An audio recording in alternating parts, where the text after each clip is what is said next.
Annyeonghaseyo Yoruban, aqui é o Elias do Coreano Passo a Passo, e essa é a quarta videoaula do nosso blog, onde veremos como formar o infinitivo e o tempo presente dos verbos coreanos. Lição 6, verbos no infinitivo. Bem, em português, nós dizemos que um verbo está no infinitivo quando ele é apresentado em sua forma original, ou seja, comer, dormir, andar, cantar e dançar. Ou seja, todos esses verbos são no infinitivo e é dessa maneira que a gente encontra eles no dicionário quando queremos saber o seu significado. Em coreano, a mesma analogia pode ser feita com o português. A diferença é que os gramáticos de lá resolveram dizer que infinitivos são apenas os elementos que compõem a raiz do verbo. Ou seja, é como se em português a gente chamasse de infinitivo todo o elemento do verbo que vem antes das terminações AR, ER e R que mostram que o verbo está infinitivo na língua portuguesa. Bem, pode parecer um pouco complicado, mas por hora vamos esquecer essa regrinha deles e chamar de infinitivo o que eles chamam de forma dicionarizada. E o que é forma dicionarizada? Bem, quando precisamos saber o significado de um verbo em português, a gente pega um dicionário e pesquisa a sua forma no infinitivo. Em coreano, não. Eles pesquisam o verbo na forma dicionarizada, que não passa da raiz do verbo, que eles chamam de infinitivo, com uma terminação em comum para todas. Ou seja, a forma dicionarizada de um verbo coreano equivale exatamente ao nosso verbo infinitivo. Então, para evitar confusão, eu passei a chamar aqui no blog de infinitivo o que eles chamam de forma dicionarizada, porque na prática equivale à mesma coisa.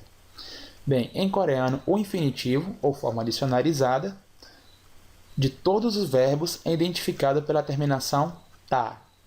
Isso é importante saber porque é uma das regras mais básicas da língua coreana, é que no dicionário, se vocês quiserem pesquisar por um verbo, ele vai sempre estar indicado pela terminação ta. Sim, nada de primeira, segunda ou terceira conjugações como temos em português. É tudo terminado em ta, em fim de história. Bem, aqui embaixo nós temos nossos primeiros verbos da língua coreana que aprenderemos. Eu vou fazer a leitura para vocês e vocês veem o significado logo ao lado. Hada, ha-da, hada. Mokta, mok-ta, mokta. Mashida, ma-shi-da, mashida. Chada, cha-ta, chada. Poda, po-ta, poda. Ikta, ik-ta, ikta. Suda, su-ta, suda. Bem, além desses verbos, há em coreano uma classe que eles chamam de verbos adjetivos ou verbos descritivos. Ou seja, o que numa frase em português a gente qualifica usando a estrutura ser ou estar mais um adjetivo, em coreano tem esse tipo de verbo que equivale a toda a nossa estrutura. Vejamos alguns. Yepuda, ser bonito. Bem, em português nós precisamos do verbo ser e mais o adjetivo bonito. Em coreano não. Eles usam apenas esse verbo descritivo e já tem toda essa função. Logo, yepuda significa ser bonito. Napuda, na-pu-ta, napuda. Kuda, ku-ta, kuda. Chakta, chak-ta, chakta. Papuda, pa-pu-da, papuda. Bem, como vocês puderam observar, é bastante simples formar um verbo no infinitivo na língua coreana, identificar. E sem essa terminação ta, nós vamos ver como formar o tempo presente da língua coreana, que também é bastante simples. Lição 7, verbos, tempo presente. Na lição anterior, aprendemos como identificar um verbo no infinitivo em coreano e a partir dessa veremos como conjugá-los. Logo aqui embaixo temos uma lista de verbos no infinitivo, ou seja, verbos terminados em ta. Eu vou fazer uma leitura e vocês veem o significado logo ao lado.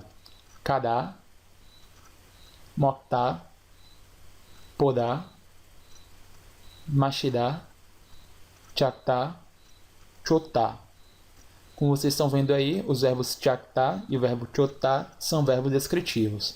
Bem, Todos os verbos acima estão no infinitivo porque terminam em tá. Para conjugá-los no tempo presente, primeiro temos que retirar a terminação do infinitivo, tá? E dessa maneira vai sobrar apenas a raiz, ou seja, cadá só sobra cá, moctá, mo, podá, po, machidá, machi. E por fim, adicionamos uma das seguintes terminações à raiz, aió ou oiô. Bem, esse iô aí no final indica que uma frase está no modo polido informal, ou seja, quando você está falando com pessoas da sua faixa etária, mas que ainda não são muito próximas a você. A princípio, esse é o modo que eu utilizarei aqui no blog, pois é o mais usado em livros, textos, seriados e muitas músicas coreanas. Mas não se preocupe, porque sempre que necessário, direi como utilizar o modo polido formal e modo informal. E fica a questão. Como decidir qual terminação usar? E isso é bastante simples.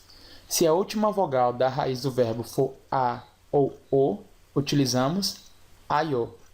Por exemplo, o verbo cadá, tiramos a terminação definitiva tá e sobra só a raiz cá. Qual é a última vogal?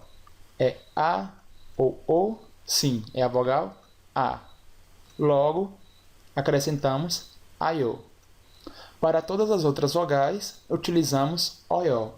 Por exemplo, o verbo machidá, retiramos tá, que indica infinitivo, e fica machi. Machi termina em i, não é nem a nem o, logo acrescentamos oió.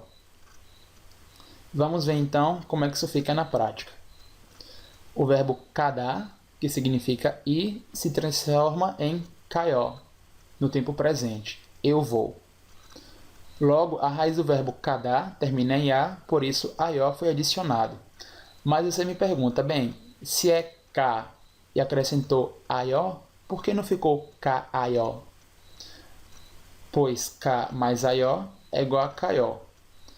E como é que se dá essa transformação? Bem, como a e a têm o mesmo som, ou seja, o a de cá e mais o a, que indica a terminação do tempo presente, tem o mesmo som, em coreano eles se infundem em uma só vogal para evitar a repetição seguida. Ou seja, em vez de falar ka-ayo, eles falam e escrevem kaió, bem mais prático. Ou seja, todo verbo em que a última letra da raiz for a vogal a passará pelo mesmo processo.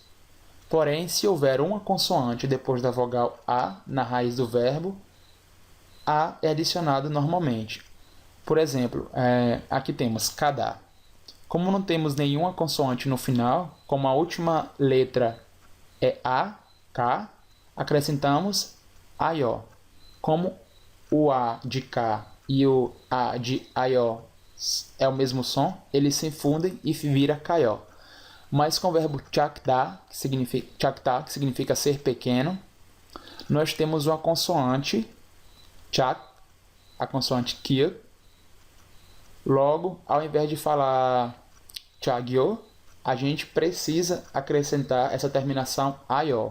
Logo, chakta vira chagaió.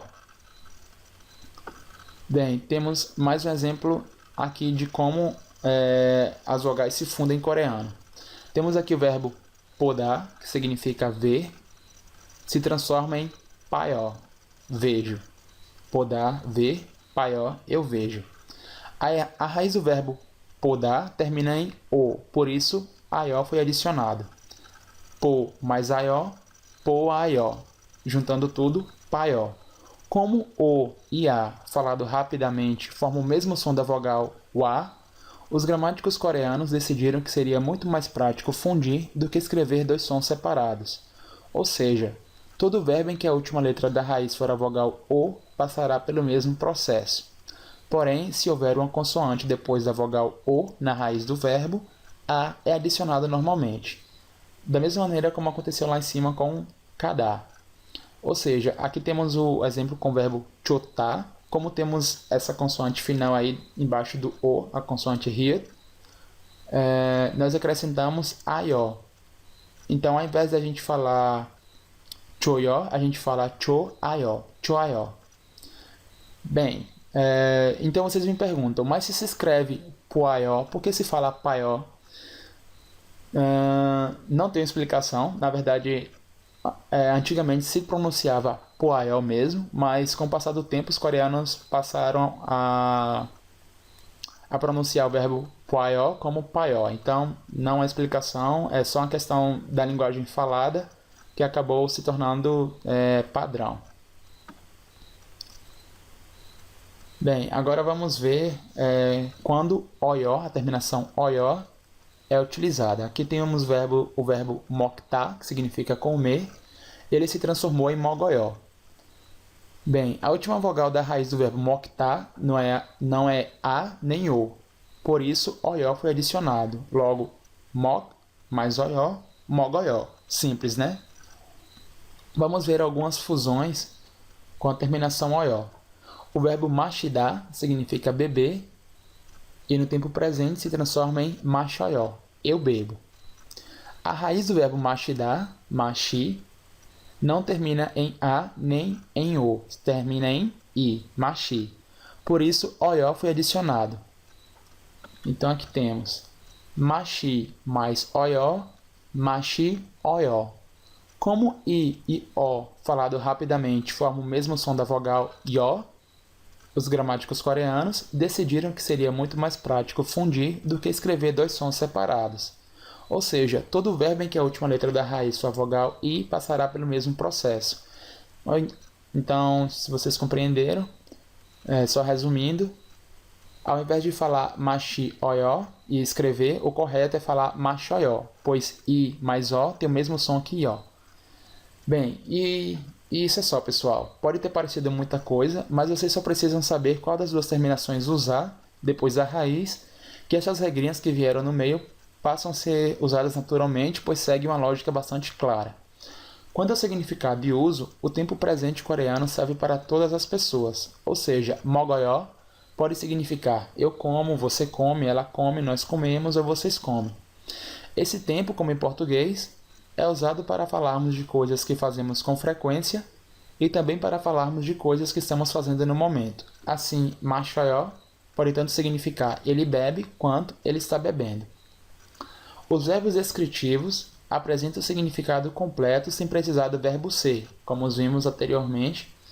Ou seja, nós temos aqui um exemplo com o verbo chakta, que significa ser pequeno, e o substantivo haksen, que significa estudante. Então temos a frase haksen chagayo, o estudante é pequeno. Aí vocês observaram que não precisou de um verbo ser, já que o verbo chakta significa ser pequeno. Ficou claro? Bem, e por fim, não se preocupe com os pronomes. Raramente os coreanos usam pronomes pessoais, geralmente apenas para enfatizar ou evitar ambiguidades. Dessa maneira, para se falar ele está comendo, você pode dizer apenas mogoyo e o sentido da frase estará completo e gramaticalmente correto. Bem, por hoje é só, pessoal. Até o próximo vídeo. Annyeong!